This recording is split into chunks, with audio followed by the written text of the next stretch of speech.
Imana imaze iminsi iri kumbwira ngo abantu benshi bararusha kandi bararemerewe ariko Imana yaje kumbwira ngo mbabwire ngo igiye kubatura umutwaro bamaze igihe bikoreye.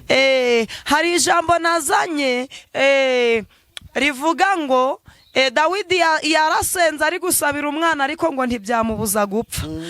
Ndagira ngo mbwira abantu basenze ugasengera ubukwe ubona ko buje ariko nyuma yaho bukaza gupfa. Ndagira ngo nkubwire ngo wicike intege, Imana iracari mu ruhande rwawe, ibyagiye bireke bigende. Ndagira ngo mbwire uyu muntu yagiye gufata keredi, amaze gufata keredi ya miliyoni, nyuma yaho bitewe n'ubuzima yahise yinjiramo ako kanya keredi ya miliyoni iragenda ibyara andi mafaranga arengaho, arangije asa n'ucika intege, asa n'uwihebye cyane. Ndagira ngo mubwire ngo ntabwo ari uko Imana itabibonye, ahubwo hari icyatumye Imana yemera ko biriya bigenda kugira ngo izaze kumusumbusha ikimufitiye impuhwe n'imbabazi.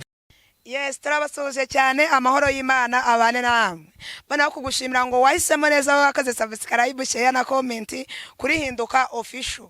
Amahoro y'Imana abane nawe, kandi umwuka w'Imana ntukabure kubyawe nawe warabikoze. Imana y'amahoro iguha umugisha, kandi wewe wakoze subscribe ndagushimiye, nawe utarabikora gushishikarize kubikora kugira ngo udushigikire dukomeze twagura ubwami bw'Imana, kandi Imana izatugirira neza. Nziko Imana izabiguhembera, ndabizi ko iyicano ari y'umugisha. Iyicano ijya yagura abantu benshi, igigarura ibyiringiro twabuze ibyiringiro, ikadukomeza turi mu buzima bwo kwiheba, mbese ikongera ikaturema aho twari tubona ko byarangiye, ikongera ikatwereka ko aho byarangiye eri Imana itangirira yongera kurema ubuzima bwacu bwari bwarangiye.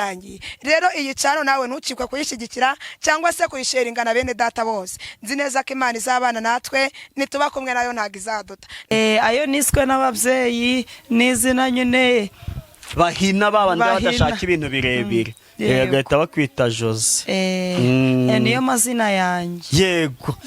Yego Muyizere Josiane niwe tugiye kubana muri iki kiganiro. Nandi kuvuga nti naragiye nkagaya sinagaruka, ariko uko ndi kubona amakuru ameze neza, niyo mpamvu ngaruka kugira ngo twivugire Imana, kandi navanga Imana igukomereza amaboko. Amen. Kandi yarambwiye ngo abanzaturira umugisha bazawuhabwa, kandi abanzavuma bazavumika. Ubu mpagaze ahangaha ndi kuguhesha umugisha, ndi no guhesha umugisha bakurikiye iki kiganiro mu izina rya Yesu. Ndikumva ndi mu mavuta yo gutegeka, ndikumva ndi mu mavuta yo guhesha abantu umugisha. Reka mpeshe umugisha umuntu wumva atataha atarebye ikiganiro nashyizeho, wa muntu ureba ikiganiro komenti, wa muntu ureba ikiganiro akakirangiza, wa muntu wumva ashyigikiye muri ubwo tanga umugisha Kristo, musabiye umugisha. Mana we tanga umugisha mu bwoko bwawe mu izina rya Yesu bawubone. Mera kuza mbere ya kamera tugakorana ikiganiro, mere ko twatangiranye bwa mbere kugeza ubu ngubu abatumaze gukorana bashyashya bose mbasabiye umugisha mu izina rya Yesu. Mana bahereza umugisha. Amen. Mana ishimwe. Urakoze kudusabira umugisha, natwe turawakiriye mu izina rya Yesu. Nukuri ariko uzi kugira ngo ushinge ikintu, reka tubifate nk'iduka nka butike. Nurangiza bajya ku yandi maduka, ku yandi mabutike, iwawe ubone nta muntu winjiyeyo, ni ikibazo. Usange amaze umwaka mfite abasubscribers 3, si cyaba ari ikibazo. Usange nkizaho ikiganiro kikurebwa n'abantu 12 gusa mu gihe cy'icyumweru, si cyaba ari ikibazo. Niyo mpamvu ndi gusabira umugisha, hari abantu pe ikiganiro cyose nshyizeho bakireba bagashyiraho na comment. Nukuri pe. Hari n'ababireba bacecetse, hari n'abahamagara umuntu wese nashyizeho bati dushaka ko agira ute, ko dusengera, kandi abo bantu mba mbashyigikiye. Uzi impamvu mba mbashyigikiye? Nanjye ntabwo mpuzaho umuntu umwe. Impamvu ni iyihe? Jose uri umuhanuzi, ashobora kuguhamagara uri mu mirimo, uri gushaka imibereho, ukabura uko umwitaba, ariko agahamagara Julienne akaba yabonetse akagira. Niyo mpamvu nanjye akaguru ngafite mpora ndi kugenda, maze nkwera mu ntara y'Amajyaruguru niho ntuye, Iburengerazuba nagezeyo, ejo bundi Imana yanteye iteka Rwamagana mu Burasirazuba ngerayo. Ndi gusaba ngo impe n'abandi bantu dukorana bo mu mujyi wa Kigali n'abo mu majyepfo rwose, kandi mu majyepfo njya numva bwa mbere nzagihuje. sinzi impamvu izaca inzira. yego ubwo rero ugize amahirwe ugakora ibintu ukabona abantu bari kubyakira neza wumva ushima Imana. Niyo mpamvu nari ndi muri ya mavuta yo kubasabira umugisha. Imana ishimwe, nanjye mbasabiye umugisha mu izina rya Yesu. Yego gira abantu usabira umugisha. Jose, umuntu wa mbere ndi busabira umugisha ni wowe. Wakire mu izina rya Yesu. Ndawakire mu izina rya Yesu. Kangusabira umugisha tukiri kumwe kubera yuko tuzi biri kubaka kanya ibizabejo ntago tubizi. Hari igihe kigera ugashaka kubwira umuntu ngo Imana iguha umugisha cyangwa ugashaka kumushimira, nyamara ukabura ahantu umushimirira. Reka ngushimire turi kumwe imbana nkubone kugira ntazaba ndi kuvuga ati nyamara iyo nza gushimira Concorde hakiri kare byari kurushaho kuba byiza. Umuntu wa mbere nsabiye umugisha ni wowe. Bite nuko ushimiye rero haguruka uzahana nicaye duhinduranye nta nubwo ndakatinga. Yesu we, hano izuba ryari kukwica sibyo? Yego, hano izuba ryari byinshi cyane kandi noneho niyo wambaye imyeru nabwo bita bimera ukuntu sibyo? Kankuregere neza. Imana ishimwe. Hano izuba nabonaga rwose ari kumereye nabi ndavuga nti eka ndigukure mukomeze ushimire. Yego, Imana y'amahoro niguhereza umugisha. Abandi bantu nsabiye umugisha ni abantu bajya batwereka ko turi kumwe bakadushigikira. Burya iyo utanze ikiganiro ukabona kirebwe n'abantu benshi, nawe ugira imbaraga zo gukomeza ukavuga ati byibura Uwiteka haracari habawe muri iki gihugu ndetse no hanze yacu, kuri iyi si waremye byibura hari mbese sinzi ukuntu nabivuga. Tuwite hariho abawe, harimo abawe bacihishe mu byawe bakigufiteho umutabazi wabo, ariko nyamara ugiye ubwiriza wa mugani wawe ukabona ni abantu nk'icumi bakurebye, wavuga ugatekereza ukavuga se none Mana bimeze bite? Ariko nyamara iyo batweretse yuko badushigikiye bakatwereka ko ibyo tuvuga baba bari kumwe natwe, natwe dukomezaho tukambara imbaraga tukavuga tuti byanga byakunda natwe kadukomeze dusenge tujye tubwira Imana iduha icyo kuvuga, ijye dukomereza amaboko. Ongeraho n'abakurebye ugasanga bari kugutuka bakaba bake kandi ari nabo kugutuka ari nabo kuguca intege, ariko njya mbona ngo yewe ngo Jose ngo twari tugukumbuye, wewe ngo Jose ngo Jose yaransengeye. Cyose uzi ikintu mbona abantu bajya bagushima ngukunda kubitaba cyane ukuri njya mbitaba. Buriya wenda nk'abantu wenda bajya bampamagara bakambura ntagaruka ari ukubanga, ahubwo hari igihe wenda nkanjye mfite umurimo Uganda, hari igihe bampamagara ndi diakoni. Yego, hari igihe wenda bampamagara ugasanga wenda barampamagaye network zigacika, kuko iyo tumaze kwambuka umupaka network zingande zita zidufata. Yampamagara namwitaba network zigacika, cyangwa se akampamagara akambura wenda ndi mu masengesho, ariko nk'umuntu mfatishije turasengana n'Imana ntakimbwiye ngo mubwire kamusengera niryo sengesha akaryirirwa cyangwa akarirarira ubundi ubuzima bugakomeza. Rero abo bantu ndabashimiye pe. Ntago wenda waruvuze ku kintu cy'abantu bajya banuka na muntu uranuka. Yego, njye mba ndi kwireba muri comment ku ikoranabuhanga ryanjye, ubwo rero niba nta nuraguhamagara mu gikari ngo agutuke Imana ishimwe. Oya, nta muntu uranuka. Uretse wenda hari umuntu umwe wigeze kumpamagara kuri WhatsApp arambura, angije aravuga ngo mbese kuki mujya mutanga ngama nimero ngo nyine ngo abantu bakabashaka ngo bakababura ngo mubiterwa n'iki ko mba nakwandikiye ntunsubize. Njye namubwiye ati kuba waranyandikiye sinkusubize, urumva yari yanyandikiye ndi Uganda. Noneho hanyuma yari yanyandikiye nimugoroba, mu gitondo nyine nimugoroba n'ubundi hari kwa kabiri nimugoroba yanyandikiye.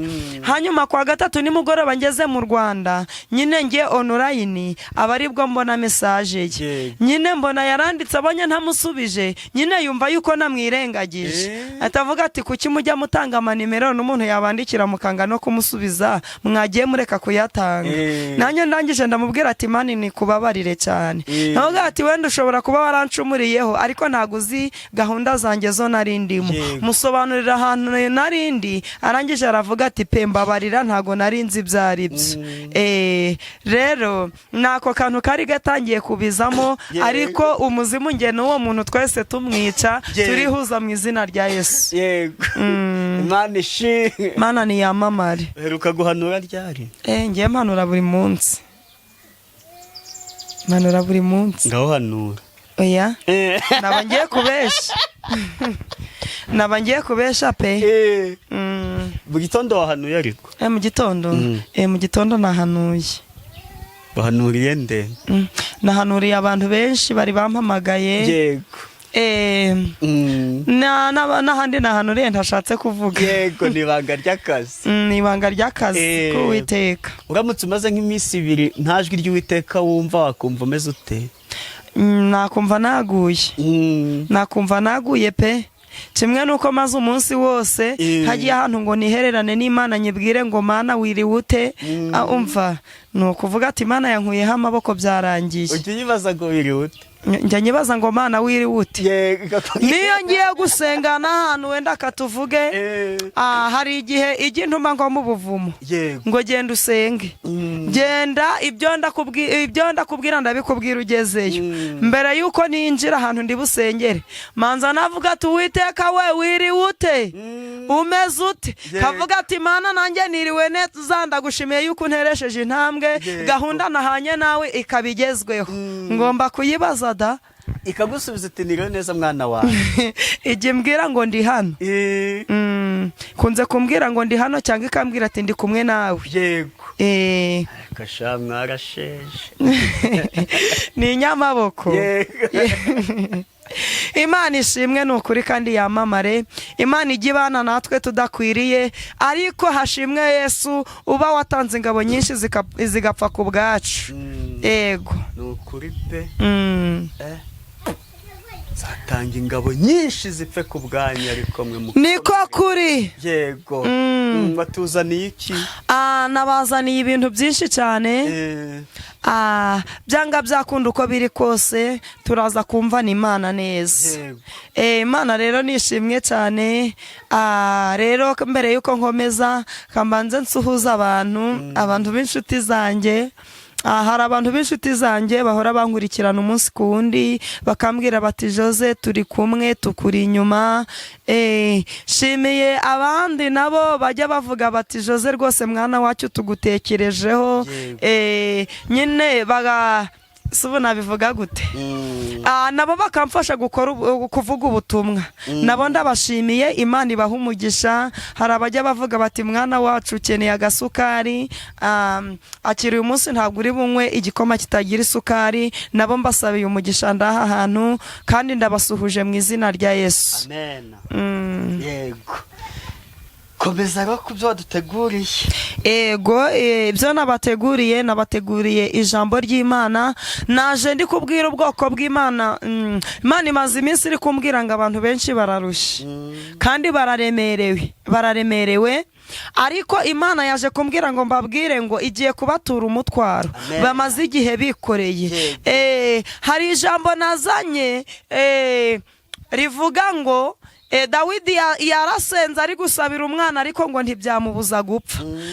Ndagira ngo mbwira abantu basenze ugasengera ubukwe ubona ko buje ariko nyuma yaho bukaza gupfa. Ndagira ngo nkubwire ngo wicike intege Imana iracari mu ruhande rwawe ibyagiye bireke bigende. Ndagira ngo mbwire uyu muntu yagiye gufata keredi amaze gufata keredi ya miliyoni nyuma yaho bitewe n'ubuzima yahise yinjiramo ako kanya keredi ya miliyoni iragenda ibyara andi mafaranga arengaho arangije asa n'ucika intege asa n'uwihebye cyane. Ndagira ngo mubwire ngo ntabwo ari uko Imana itabibonye ahubwo hari icyatumye Imana yemera ko biriya bigenda kugira ngo izaze kumusumbusha ikimufitiye impuhwe n'imbabazi imuzanira umugisha utubutse. Hari ibyo Imana yemera yuko biduca mu myanya y'intoki.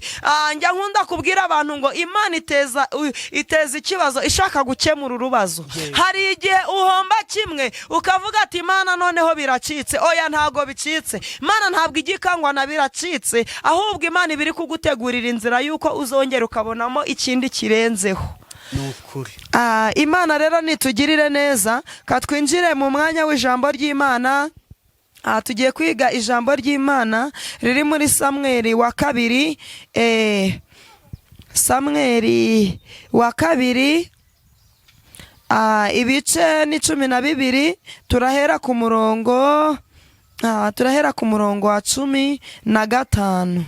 Dusomere mu izina rya Yesu. Samweli wa kabiri, yego, bice 12. yego, turahera ku murongo wa 15. yego.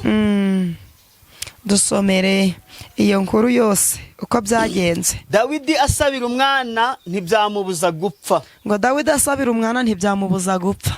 Hanyuma Uwiteka atera umwana muka Uriya yabyaranye na Dawidi araremba cyane. Yego. Nicyo cyatumye Dawidi yingingira uwo mwana ku Mana, yiyiriza ubusa, yihina mu nzu, acura umurambo hasi burinda bucya. Abantu bakuru bo mu rugo rwe babibonye barahaguruka, bamuhagarara iruhande ngo bamubyutse ave hasi, aranga kandi yanga no gusangira nabo. Maze ku munsi wa 7 umwana arapfa. Abagaragu ba Dawidi batinya kumubwira ko umwana yapfuye, kuko bibwiye bati mbese ubwo twavuganaga nawe umwana akiri muzima ntatwumve biracura iki nitumubwira ko umwana apfuye? Yego. Ntari burusheho kwiyica nabi.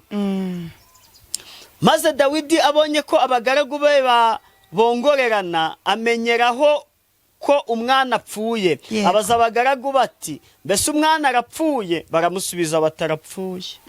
Nuko Dawidi arabyuka, ariyuhagira, arihezura, yambara indi myambaro, ahera ko ajya mu nzu y'Uwiteka arasenga, avayo ajya mu nzu ye. Nuko ahashakiye bamuzanira ibyo kurya ararya. Maze abagaragu be baramubaza bati ibyo ugize ibyo ni ibiki? Wiyirije ubusa uririra umwana akiri muzima, ariko none umwana amaze gupfa urahaguruka ujya kurya? Arabasubiza ati umwana akiri muzima niyirije ubusa ndira kuko nibwiraga nti ntawe ubizi. Ahari Uwiteka yangira imbabazi agakiza uwo mwana, ariko none amaze gupfa ndiyiririza icy'ubusa. Mbese nabasha kumugarura? Nzajya ahari, ariko we ntabwo azagaruka hondi. Maze Dawidi ahumuriza umugore we Batisheba, atahiwe bararyamana. Bukeye babyarana umwana w'umuhungu, amwita Salomo. Uwiteka aramukunda, atuma umuhanuzi Natani amumwitira Yedidiya kubw'Uwiteka. Amen. Imana nishimwe cyane. Ngewe iyi nkuru yaryoheye cyane. Hari abantu muri iyi minsi bari gusenga, nyamara yasenga agategereza isezerano akaribura. Byatewe n'ukuntu wagiye ujya gusengera ibigiye gupfa kandi bizima bihari. Imana y'amahoro niturengere cyane. Nyamara warasenze bitewe nabo wahuye nabo, barangije baguhereza ibitariho. Haleluya, haleluya. Urangije wiyiriza ubusa, urasenga ngo urugo rurahari kandi nyamara ntarwo. Urasenga ngo urubyaro rurahari, ngo muri uyu mwaka urubyaro rurahari kandi Imana izaruguha nyuma y'imyaka 3. Ariko Imana iturengere konko rudahari igihe duhuraga n'abamamyi. Ariko Imana iturwanirire, abamamyi bakaza bakatubwira ibitariho, natwe twarangiza tugasenga, nyamara tugasengera ibyo Imana iri kubona ikabona ni ibintu bipfuye. Kavuga ati nyamara ibi bintu ntago mbizi, ariko ugasenga ukiyiriza ubusa, wabona birapfuye ugacika intege. Ndagira ngo nkubwire ngo komeza. Icyatumye ibyo ngibyo bipfa nuko bitari ibyawe. Icyatumye ibyo ngibyo biguca mu myanya y'intoki ntabwo Uwiteka yari yabiguhereje. Haleluya, haleluya. Ariko senga, wongere usenge, Imana izazi kugirira neza. Wiyiriza ubusa nkuko wiyirizaga. Oya wicika intege ngo uvuga ngo nariyirije ngo kugira Imana impa akazi kaje abandi bakajyamo. Oya, komeza usenge, ubwire Imana uti Imana komeza ube mu ruhande rwanjye. Imana izaza aho uri kurengere. Uko wiyiririzaga ubusa kera uri kwiyiririza ubusa, ukiyiririza aleluya amasezerano adahari. Komeza wiyiriza ubusa, ubwire Imana ngo Mana noneho nyeneye kunsezeranya igifatika. Haleluya. Biriya byaragiye bireke. Akazi waragasengeye karagenda kihorere. Ariko nyamara Dawidi we yarasenze asengera uyu mwana we, ariko ngo ntibyamubuza gupfa. Nawe warasenze usengera urushako, ari kugera mu myaka 40 ugitegereje urushako biranga.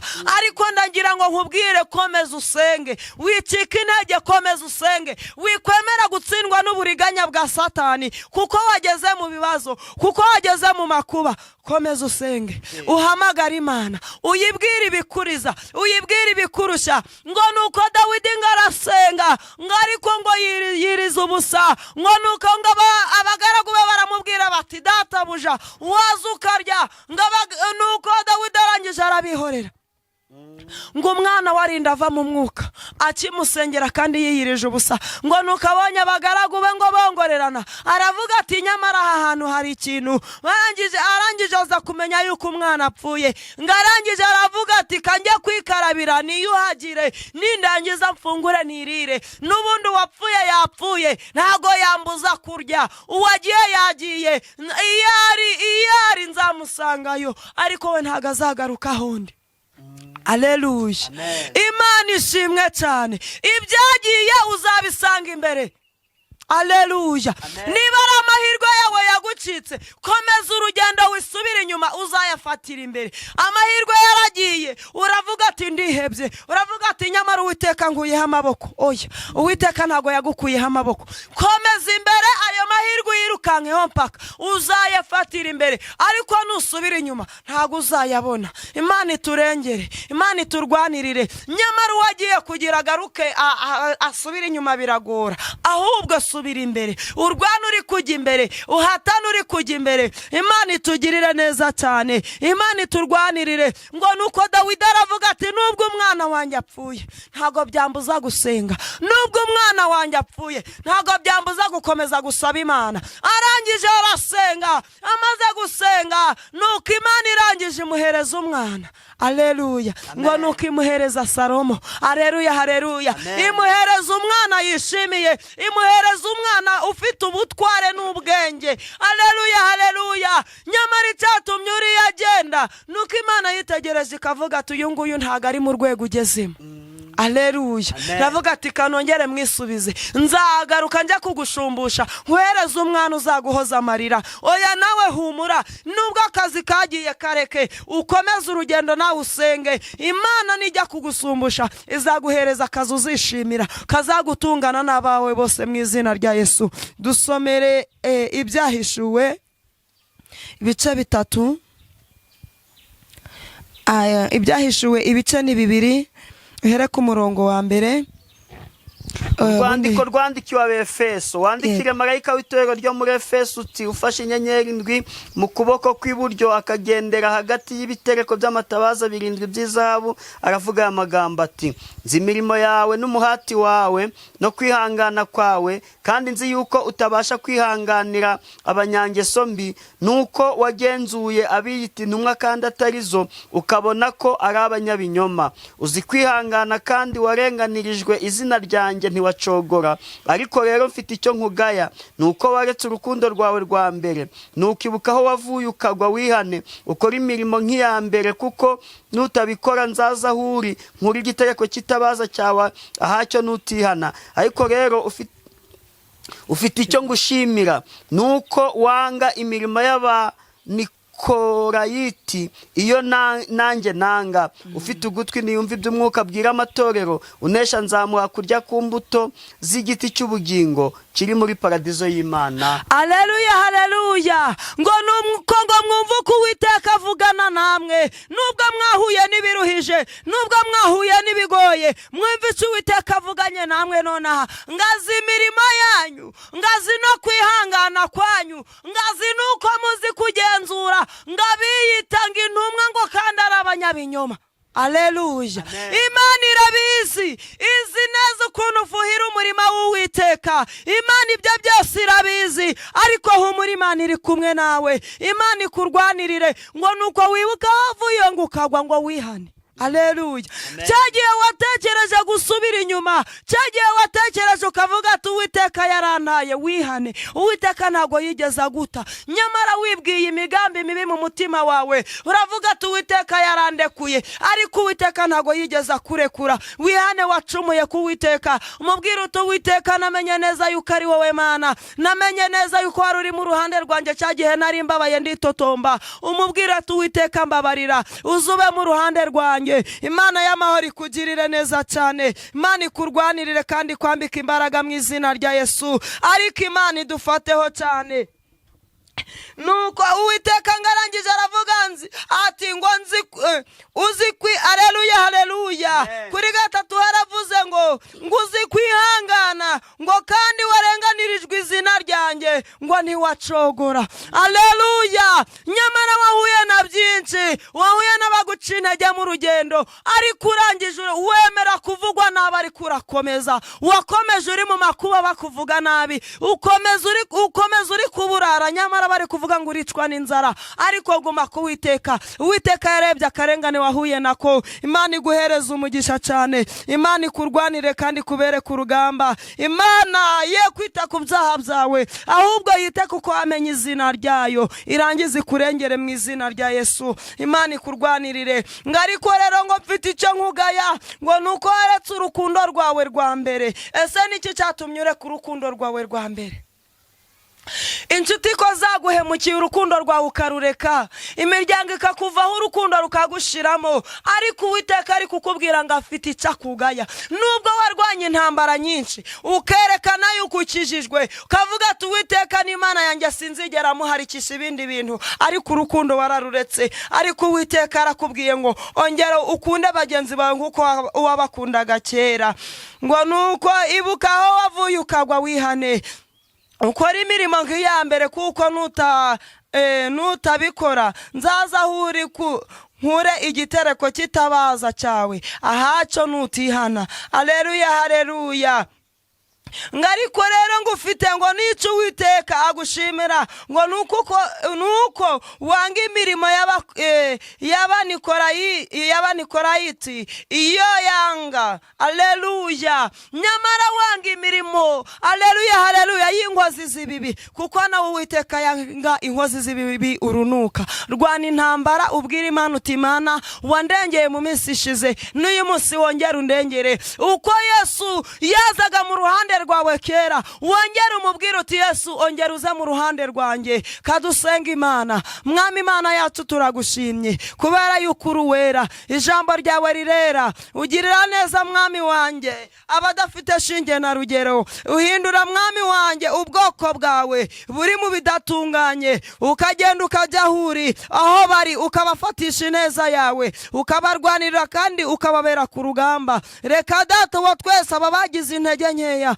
ubababarire Mwami wanjye, kubera yuko bahuye n'ibibazo, bahura n'intambara zitandukanye, bareka urukundo rwawe, bahuye na byinshi bibarwanya, bahura na byinshi Mwami wanjye byababereye ibihombo, bituma bareka izina ryawe, bituma banga bagenzi babo, ariko bemerereze mu ruhande rwabo, bambika imbaraga Mwami wanjye, kwagendanaga nabo kera, na n'uyu munsi wongera ubagarukeho. Kandi Data wa twese abatari bafite igitereko kitabaza imbere yabo, nukuri wongera ukibagarurire, kugira izina ryawe ryamamare. Komeza uganze utegeke mu izina ryawe Yesu, amen. Amen. Nimero ya telefone abantu bakuboneraho? Nimero yanjye ya telefone 07293864. Iyo niyo nimero unshaka yamboneraho, no kuri WhatsApp akanyandikira. Imana ibahereze umugisha. Amen.